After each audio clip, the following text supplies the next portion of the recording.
Teka lang, ayusin ko. Hindi ako nakapag-wax ah.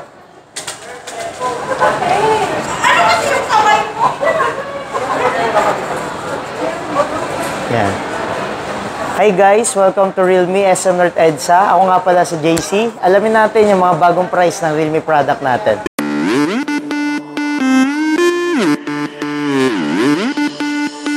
So yun guys, meron tayong pinaka-affordable ng Realme, ang Realme Note 70. Yan, bago lang yan guys, na Android 15 na rin siya, out of the box. Siya rin may pinakamalaking battery, 6,300 mAh massive battery na rin siya. So 90Hz refresh rate, then naka Play Store and Google pa rin po tayo. Ayan, then may 32 megapixel na tayo sa back camera. Yan, and then may 5 megapixel for front camera. Meron siyang 4GB RAM plus 8 na RAM expansion, then 64GB. Yung pinaka-storage niya, expandable hanggang 1TB. Yan, 6.7 inches na rin siya. May drop and water resistance na rin tayo. Naka-armor shell na kasi yung pinaka-case niya. Kaya talagang matibay yung unit natin. Sa halagang 4,399. Ito rin guys, yung ating Realme C71. Si Realme C71, ito yung isa rin sa affordable na price, tapos may malaking battery rin siya na kayang tumagal ng up to 2 days battery life sa 1 hour na charging. Kasi mayroon siyang 6,300 mAh na naka 45 watts SuperVOOC charge na rin po. Tapos meron na rin siyang ganyan, pulse light for notification and games po natin yan. Napapalitan din siya ng color. May 50 megapixel camera na rin to na may AI. Yan, AI eraser meron na rin. And then may 5 megapixel din tayo for front camera.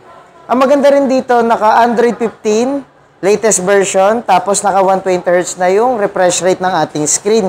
6.7 inches na rin po ito. So ito is may dalawang variant. Meron tayong 64GB and 4 plus 8 na RAM for only 4,999. Naka 500 off yan. Original price niyan is 5,499. Meron tayong 6GB plus 12GB na RAM expansion, then 128GB na storage. Yan, mga naka-armor shell yan, kaya matitibay talaga yung pinaka-kaha ng ating unit. At the same time, yung pinaka-glass niyan. Shock and water and dust resistance na rin to. Kaya kahit mabagsak, walang problema. Tapos meron din tayo ngayon na C75. Yan, si C75 naman, ito yung pinaka-affordable namin na naka-water resistance na pwede siyang masubmerge hanggang 30 minutes sa 2.5 meters. Kaya wala nang worry pag malublob nyo kahit sa mga high temperature kasi meron siyang tatlong IP rating. IP66, 68, and IP69.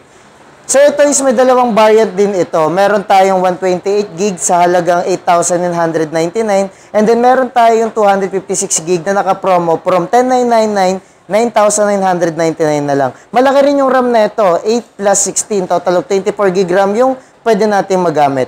6,000 mAh battery na rin siya kaya matagal siya malowbat at naka 45 watts SuperVOOC charge na rin po ito. Next naman natin is yung ating number series. Ito, meron tayong 14T. Yan, si 14T naka 8 plus 10 na RAM expansion din 256 sa halagang 14,999.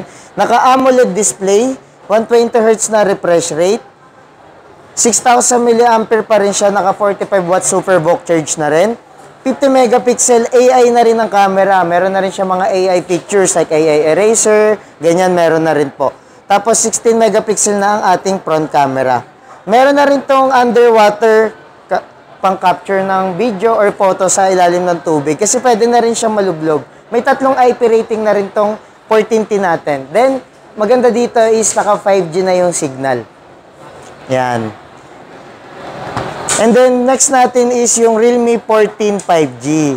Yan. Konti lang difference price niyan. Almost 3,000 kay 14T. Sa 12 plus 14 na RAM expansion, then 256 sa 17,999, meron ka ng naka-Qualcomm Snapdragon 6 Gen 4 na good for gaming.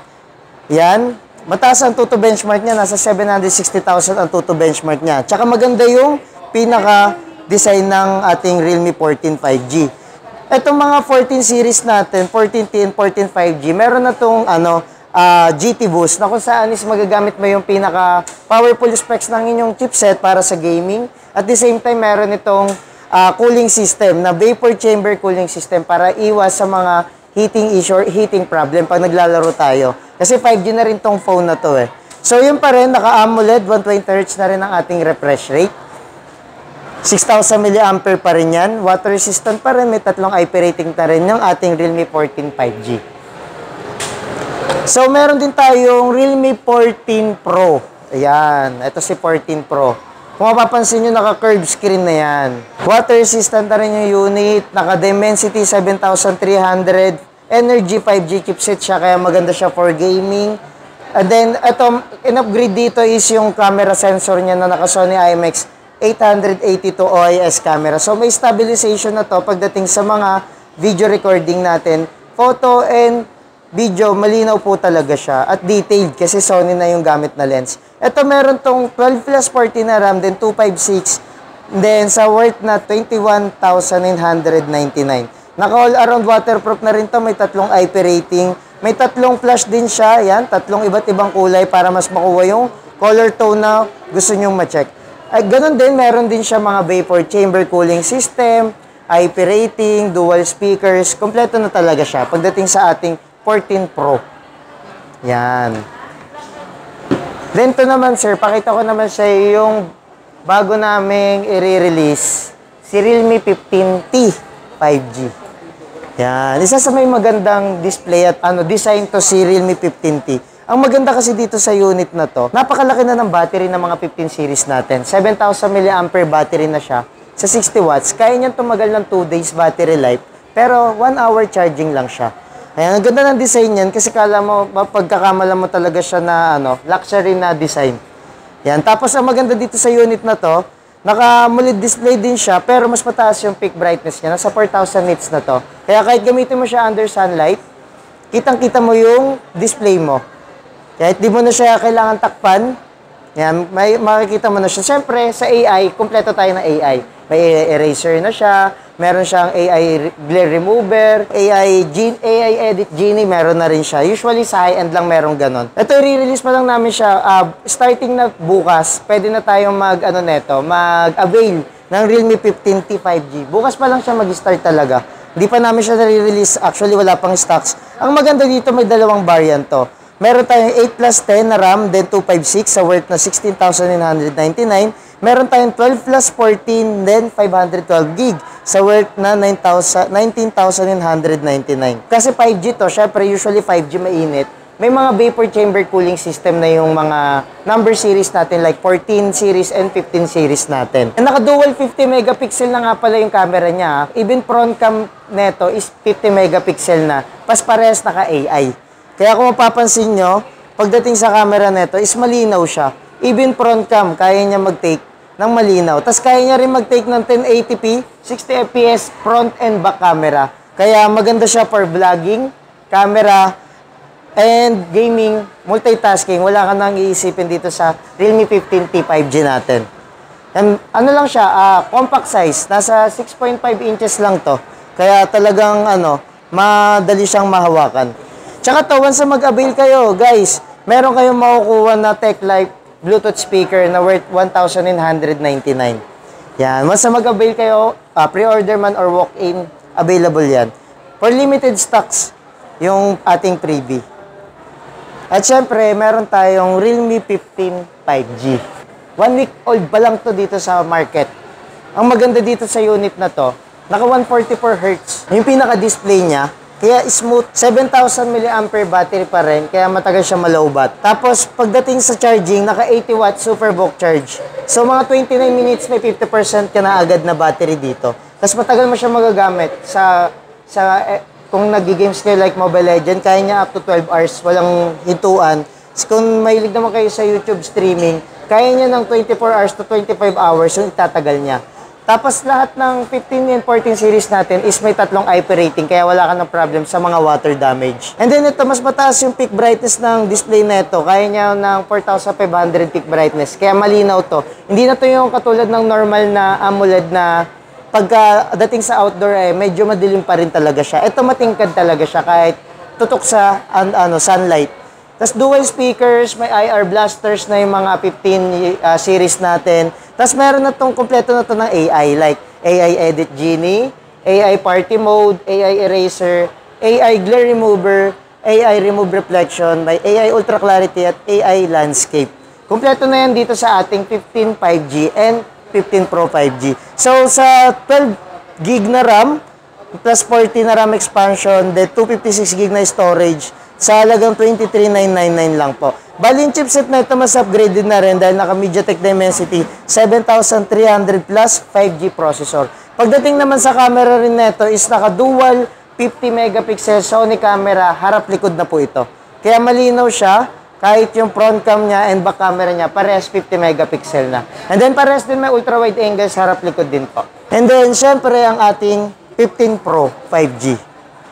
Yan, kay 15 Pro, kung mapapansin nyo, naka-quad curve na to, na usual is gilid lang ang curve. Ito kahit yung ibabaw tsaka yung baba niya is naka-curve na rin po. Ang maganda dito, naka-triple Sony camera na to. Kahit yung ultra-wide angle na ito is naka-50 megapixel Sony camera, even front cam 50 megapixel Sony camera. Kaya na ito mag-take ng 4K 60 FPS video, harap-likod po yun. Pwedeng-pwede. Yun yung maganda sa kanya. Tapos, ang maganda pa dito, mas mataas ang peak brightness na. So, nasa 6,000 nits na yung peak brightness niya. Kaya talagang kita siya under sunlight. Tsaka yung chipset na ginamit dito, naka Qualcomm Snapdragon 7 Gen 4 na. Kaya bago yung processor niya, bago pa yung design. May cooling system pa rin yung unit natin. So, may ibang colors pa to kung sakali. And then, meron din siyang pulse light for notification and games. Then, kompleto yan ng GT Boost, AI. Ang ano rin dito sa unit na to is may dalawang variant to.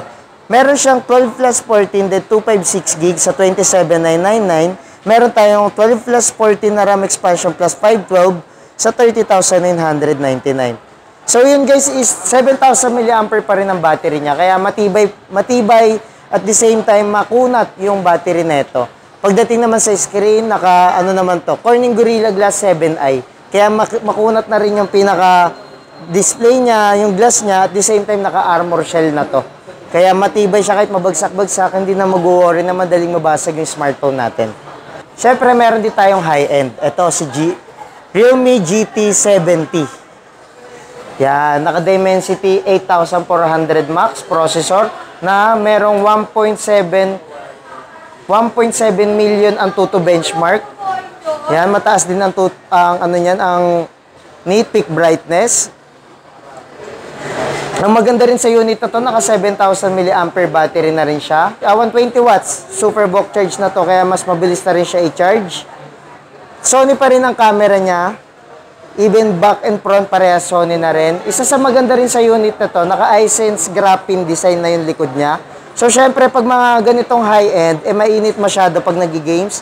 Pero dito, mas malilesen yung init dahil sa kanyang back design. Yung graphene na tinatawag nating iSense graphene design. Meron din tayong version nito na Realme GT7, yung mas mataas. Meron siyang Dimensity 9400E na may 2.2 million plus na Antutu score. 7,000 mAh massive battery pa rin siya. And then, ang version naman nito is merong 12 plus 12 and then 512 gigs sa 37,999. Yan, kaya niyang tapatan yung mga high-end ng ibang brand sa mga kumpang gaming, camera, walang problem dyan kay Realme GT. Sa GT70 natin na mas affordable, 12 plus 12 then 256 gig sa 29,999. Yan, murang-mura lang siya guys sa mga high-end specs ha. Murang-mura lang siya na usual kasi pag mga high-end specs, umaabot ka ng 40 pataas na, hanggang 50,000, almost 60,000 pa nga meron pa tayong ganun. Kapag gusto mo mag-avail ng bagong Realme product and Realme smartphones or tablet or accessories, punta lang kayo dito sa Realme SM North Ed sa 4th floor, Annex Building. Hanapin niyo lang po ako. Ako po si JC ng Realme SM North Ed sa. Maraming salamat po.